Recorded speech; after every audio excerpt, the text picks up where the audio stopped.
Au Cap-Vert, les adventistes mobilisent de l'aide après des inondations. En Colombie, des cyclistes parcourent 700 km pour apporter santé et solidarité aux communautés éloignées. Les jeunes répandent l'amour dans une grande initiative de service à Sarajevo, en Bosnie. Le président du Ghana demande un partenariat avec l'Église adventiste dans des domaines tels que la santé, l'éducation et l'agro-industrie. Et aussi dans cette édition, l'expérience sociale qui a révélé l'impact de la violence numérique sur les adolescents. Ces histoires et bien d'autres, maintenant sur ANN.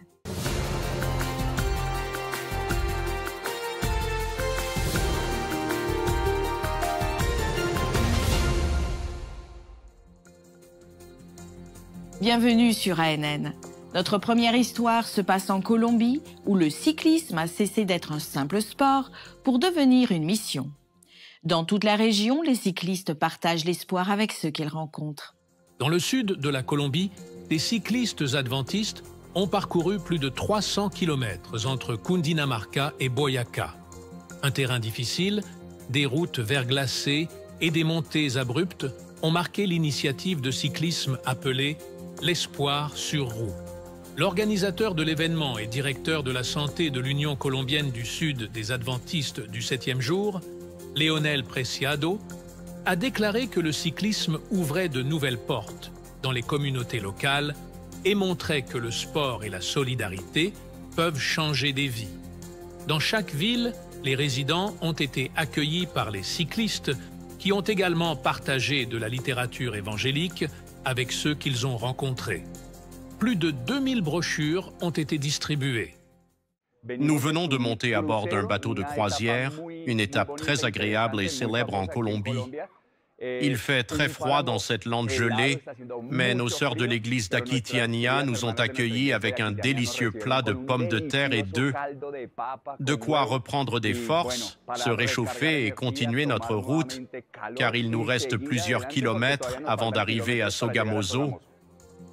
Jason Camargo, un ancien cycliste professionnel et maintenant un responsable de jeunesse, a souligné que beaucoup confondent le groupe avec une compétition. Il explique que l'Espoir sur roue est un mouvement de foi ouvert à tous. L'initiative transcende également les frontières, car Gabriel Diaz, un Colombien qui travaille maintenant en Espagne, a participé à la balade et espère que l'expérience pourra inspirer des initiatives similaires à l'échelle mondiale. Esperanza sobre ruedas! Quelques jours plus tard, un autre voyage a eu lieu dans le nord de la Colombie. Des cyclistes ont parcouru près de 380 km de Valledupar à Barranquilla en 4 étapes le long de la côte atlantique. Le Tour cycliste « Je veux vivre en bonne santé » a rassemblé 70 cyclistes, y compris des familles, des pasteurs et même un ancien cycliste professionnel du World Tour. Javier Miranda, directeur de la santé à la Fédération colombienne de l'Atlantique, a accompagné le groupe et a souligné « Le cyclisme n'est pas seulement un sport, mais un outil pour vivre une santé complète, corps, esprit et âme. » Les cyclistes ont fourni des kits alimentaires et d'hygiène à plus de 250 familles pendant leur trajet. Ils ont affirmé que le soutien des habitants locaux, qui ont offert de l'eau et des encouragements, a transformé le parcours en une grande célébration de la communauté. L'événement a aussi reçu le soutien de l'ancien cycliste Winner Anacona, ce qui a ajouté encore plus de visibilité à l'événement. Des montagnes froides de Boyacá à la chaleur de la côte atlantique, 2 régions, une mission. Le cyclisme, une passion nationale en Colombie, devient un pont de foi, de santé et de transformation.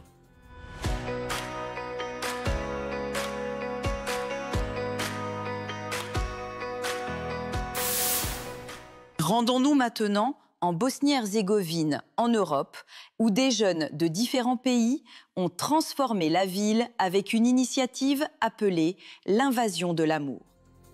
Au cœur d'une ville où la précipitation et l'isolement dominent, 35 bénévoles ont organisé une campagne pour consacrer du temps à des projets d'aide humanitaire à Sarajevo, la capitale de la Bosnie-Herzégovine.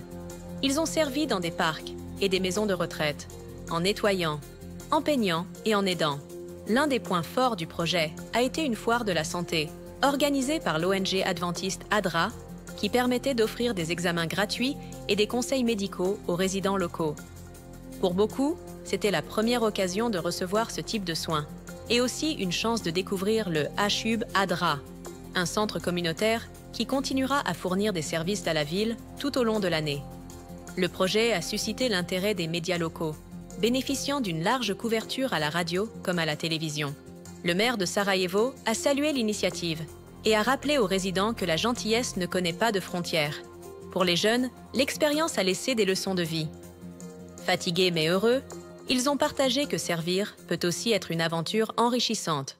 Le projet L'Invasion de l'amour a atteint son 10e anniversaire. La célébration devrait se dérouler en Bosnie en 2026. Dans le but de relever les défis de la sécularisation croissante et du manque d'engagement religieux des nouvelles générations, l'Église adventiste du 7e jour en Amérique du Sud a récemment mobilisé des dirigeants et des administrateurs à Foz do Iguaçu, au Brésil, pour se concentrer sur la planification stratégique à mettre en œuvre dans toute la région d'ici 2030. L'Église adventiste a ses particularités dans chaque région du monde. La division sud-américaine, qui supervise le travail de l'Église dans 8 pays d'Amérique du Sud, a un territoire avec des caractéristiques spécifiques et des langues distinctes. Mais comment garder l'unité et orienter chaque action vers les mêmes objectifs?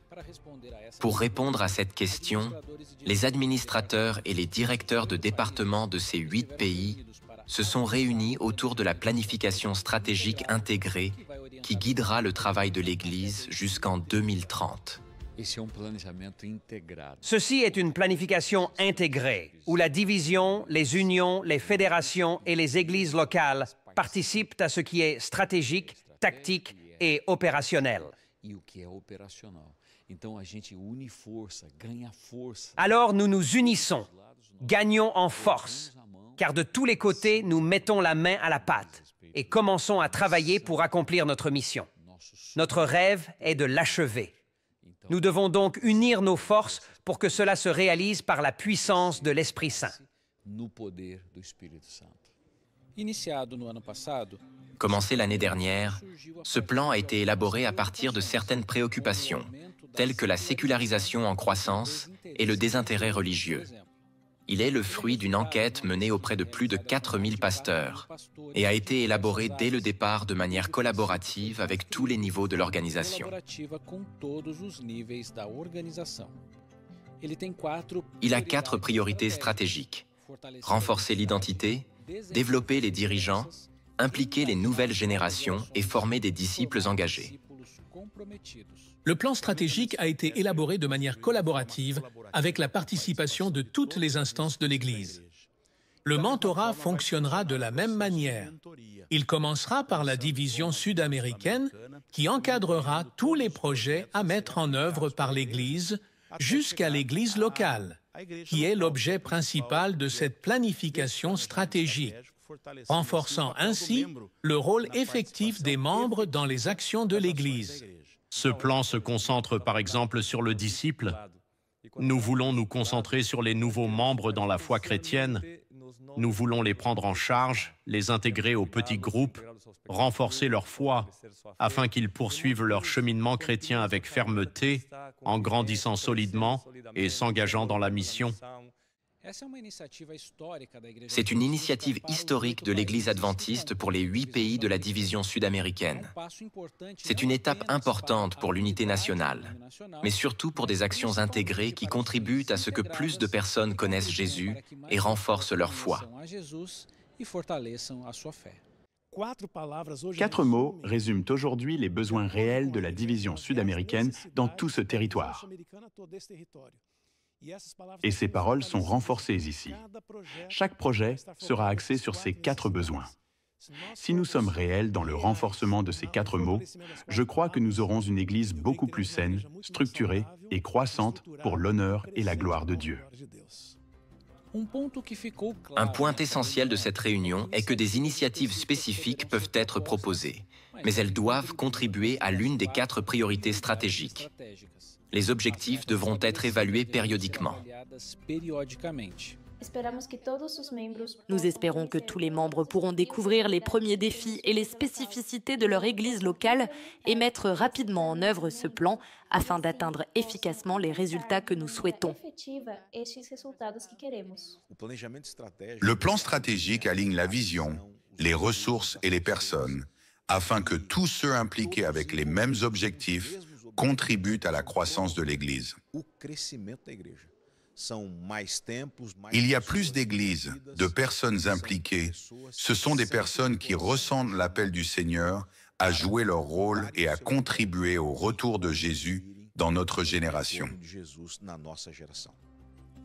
Pour le président mondial de l'Église adventiste du 7e jour, le pasteur Ayrton Köhler, présent à l'événement et accompagné du secrétaire et du trésorier de l'Église mondiale, cette initiative apporte une nouvelle dynamique au travail de l'Église dans ce territoire. Nous devons toujours nous rappeler que nous sommes l'Église. Nous travaillons pour Dieu. Nous dépendons de Dieu. En tant que dirigeants, notre rôle est de faire tout ce qui est en notre pouvoir pour prendre soin de l'Église et de la mission confiée par le Seigneur.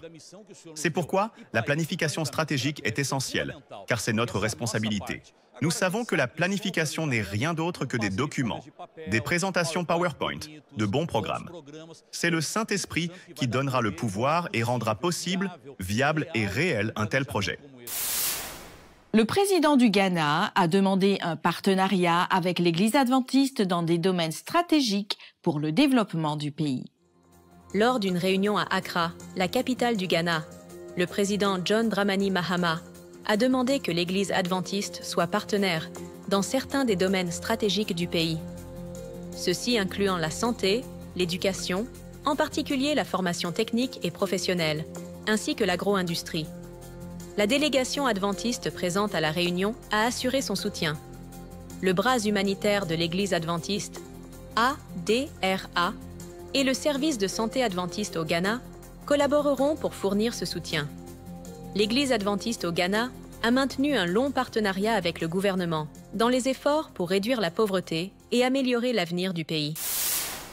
Après avoir attendu près de 60 ans, les adventistes des Philippines se réjouissent de l'amélioration de l'accès à l'enseignement supérieur à Palawan, l'une des provinces les plus isolées du pays. Lors d'une récente inauguration, l'université adventiste de Palawan a ouvert une nouvelle phase du projet dans la municipalité de Nara et propose désormais 3 nouveaux cours. Théologie, éducation de la petite enfance et travail social. Le campus de 56 hectares dispose déjà d'une bibliothèque, d'un auditorium et de nouvelles salles de classe. L'inauguration a réuni des autorités régionales, des leaders religieux et des étudiants et a honoré le couple américain Edward et Ruth Mackenzie, les principaux donateurs. Le nouveau centre éducatif a été nommé en leur honneur. Le développement de l'université apporte un impact économique et social à la région. Auparavant, les étudiants devaient parcourir plus de 800 km pour se rendre à Manille, la capitale des Philippines. Désormais, ils peuvent étudier sans quitter la province, ce qui stimule l'économie locale et évite l'éloignement des étudiants de leur famille. L'institution offre aussi des opportunités aux étudiants de diverses origines religieuses qui peuvent apprendre davantage sur la foi adventiste. À Palawan, environ 10% de la population est musulmane. L'institution accueille déjà des jeunes de cette communauté, aux côtés des adventistes et des catholiques. Les Philippines sont un pays majoritairement chrétien.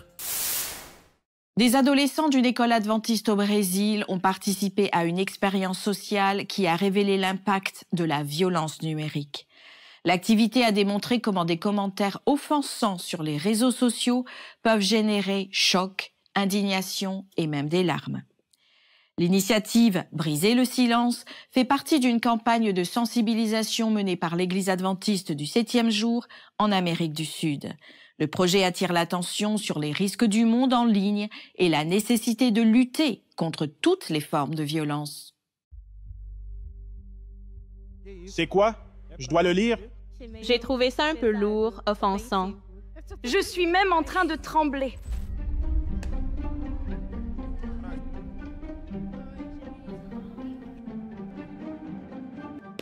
Là, c'est stupide, elle insulte et il se plaint encore.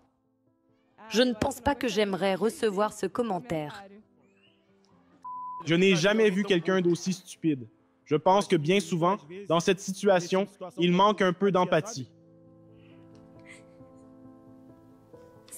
Ne t'inquiète pas, personne ne remarquera ton absence. Et pour être franche, on m'a déjà dit ça une fois. Moment difficile, la personne ne sait pas ce que nous traversons. C'est vraiment de la... Dire ça à quelqu'un sans réfléchir aux conséquences que ça peut avoir sur la personne est inhumain.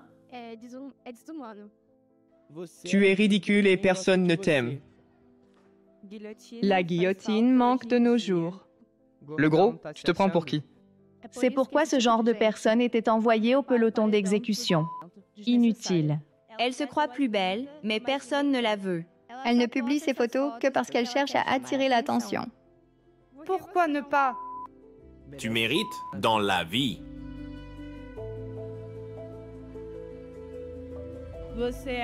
Tu es aimé par Dieu et ce commentaire n'est rien devant un Dieu si incroyable qui ne veut que prendre soin de toi. Car cela révèle qui est la personne et non qui vous êtes. Wow, quelqu'un doit être très malheureux pour commenter une telle chose. Tu n'es pas ridicule. Regarde, même si quelqu'un vous dit ça, ce n'est pas vrai. Parce que tu sais que ta famille est avec toi. Et surtout, Dieu est avec toi. Tu ne seras jamais seul, d'accord ?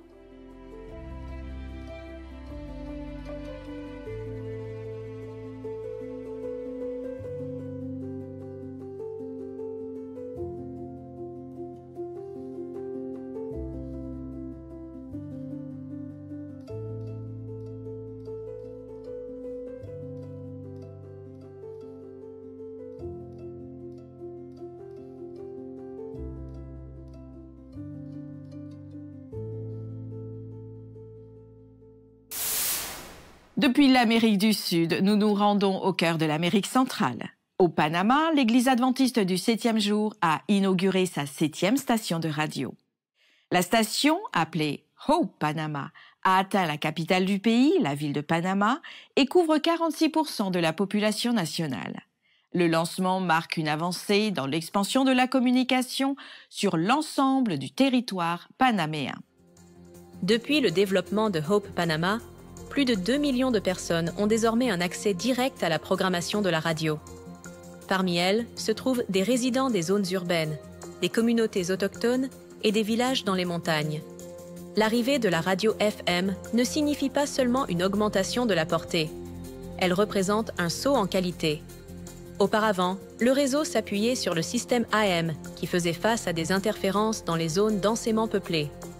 Maintenant, le signal est plus stable et atteint des régions qui étaient auparavant hors de portée. Le projet a été rendu possible grâce à des sponsors et des promoteurs locaux qui ont levé des fonds et mobilisé des communautés entières pour réaliser ce rêve. Avec la nouvelle station, Hope Panama Network entame une phase d'unification nationale. Une partie de la programmation sera diffusée conjointement, tandis que chaque région continuera à produire du contenu local pour répondre aux besoins de sa communauté. Le prochain défi de la radio est de maintenir la programmation à l'antenne, d'investir dans la technologie et de continuer à étendre le signal. Dans la ville de Guayaquil, en Équateur, le domicile d'un résident local est devenu un centre communautaire contre la violence numérique. L'espace a été créé par Lourdes Crespo, éducatrice et responsable de la jeunesse à Guayaquil, pour rejoindre la campagne « Briser le silence 2025 » promue par l'Église adventiste. Ce projet cible la prévention et la lutte contre la violence. Lourdes a vu comment les enfants passent des heures devant des écrans et a décidé d'agir. Plus de 60 personnes y compris des enfants et des adultes, ont déjà participé aux activités. Ateliers, jeux et dramatisation aident à comprendre les risques cachés dans le monde virtuel. Lourdes organise chaque détail. Elle invite des spécialistes, prépare des supports éducatifs et crée des dynamiques pour que chacun puisse apprendre de manière simple. Elle mobilise également les mères du quartier. D'abord, ce furent les femmes, puis les enfants. Aujourd'hui, la maison est devenue un point de rencontre pour parler de technologie, de prévention, de sécurité et d'espoir. Les spécialistes soulignent que la violence numérique est une menace croissante. Par conséquent, créer des espaces communautaires pour la prévention et le dialogue est essentiel pour protéger les enfants et les adolescents et sensibiliser les familles à ce problème. La Maison de Lourdes remplit désormais un nouveau rôle: transformer l'inquiétude en action et l'information en protection. À Curaçao, une île située dans la mer des Caraïbes, plus d'1 millier d'enfants et de jeunes adventistes ont envahi les rues. La musique, les couleurs et l'énergie ont égayé le défilé de la journée du drapeau national. Les jeunes ont défilé ensemble et mis en avant leur talent et leur joie pour célébrer l'unité et la culture du pays. Plus de 1200 enfants et jeunes de l'église adventiste du 7e jour à Willemstad, à Curaçao, ont défilé dans les rues lors de la journée du drapeau. Le groupe a rejoint diverses associations de scouts et de jeunes, marchant à travers le centre-ville jusqu'à la cérémonie de levée du drapeau à la Plaza Brion. Des prestations culturelles et des hommages aux leaders communautaires ont aussi eu lieu. Les autorités locales, des ministres du gouvernement et des délégations des îles voisines comptaient au nombre des participants. L'Église adventiste du 7e jour participe au défilé depuis plus de 3 décennies et utilise cette occasion pour renforcer la communauté et présenter ses clubs aventuriers et explorateurs à de nouveaux enfants et adolescents.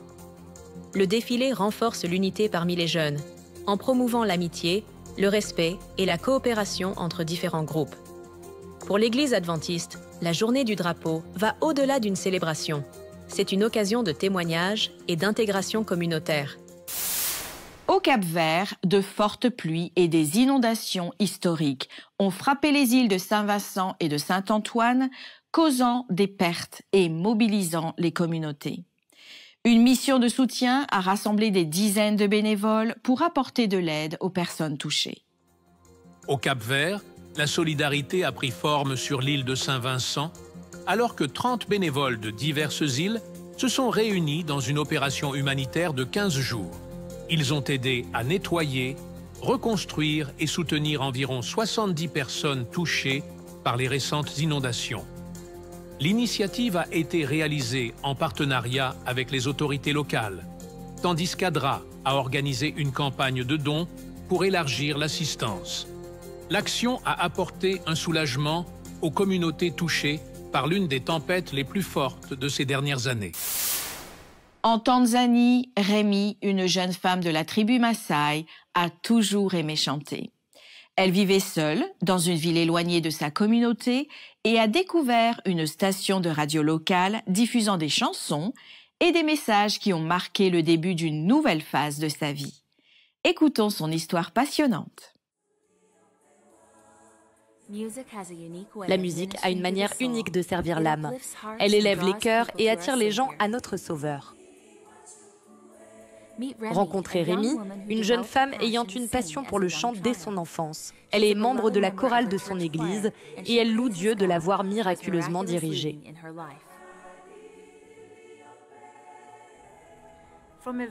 Dès mon plus jeune âge, j'aimais chanter.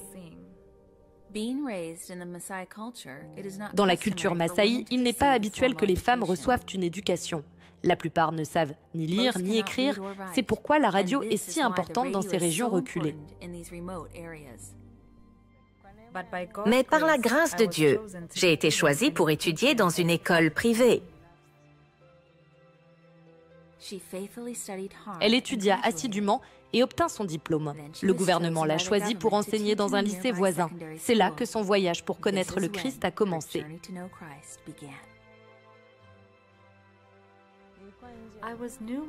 J'étais nouvelle en ville et très seule. Pour avoir de la compagnie, elle allumait sa radio. Une seule chaîne passait clairement. C'était la radio mondiale adventiste. Cette station m'a fait du bien et j'ai apprécié d'entendre les chants. Quelques jours plus tard, à la fin d'un programme radio, une belle chanson a été diffusée qui l'a profondément touchée et elle a commencé à l'entonner. Je devais savoir quelle chorale chantait pour pouvoir les rejoindre dans l'église qu'ils fréquentaient.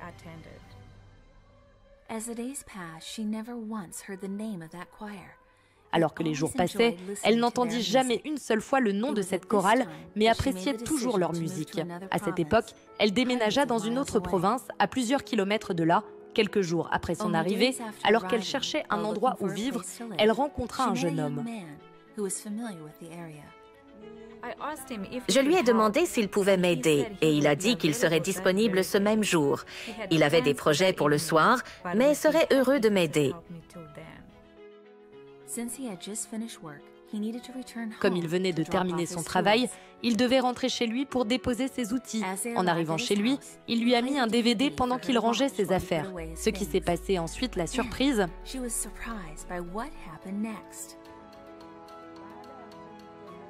Le DVD a joué la même chanson que j'avais appris à aimer à la radio. Immédiatement, elle se précipita pour lui demander quel est le nom de cette chorale et où est leur église. Il répondit « C'est ici même dans cette ville et je suis l'un de leurs chanteurs ». En fait, il allait à une répétition ce soir-là. Rémi supplia de l'accompagner. Elle ne pouvait pas croire ce qui se passait. En entrant dans l'église, elle reconnut le son familier qui réchauffait son cœur depuis si longtemps. Un beau sourire illumina son visage alors qu'elle était pleinement immergée dans ce moment. Elle commença à chanter doucement. Plusieurs membres de la chorale remarquèrent qu'elle chantait et l'invitèrent à se joindre à eux. J'ai ressenti la paix, l'amour et la joie. Après avoir étudié, elle a été baptisée et a rejoint l'église adventiste du 7e jour. Je remercie Dieu de m'avoir dirigée et pour la radio mondiale adventiste de m'avoir montré Jésus. Ainsi s'achève notre épisode d'ANN de cette semaine, relatant la mission adventiste à travers le monde. Pour en savoir plus sur l'Église adventiste, rendez-vous sur adventiste.org et découvrez d'autres sujets d'actualité sur adventiste.news. À la semaine prochaine pour un nouvel épisode d'ANN.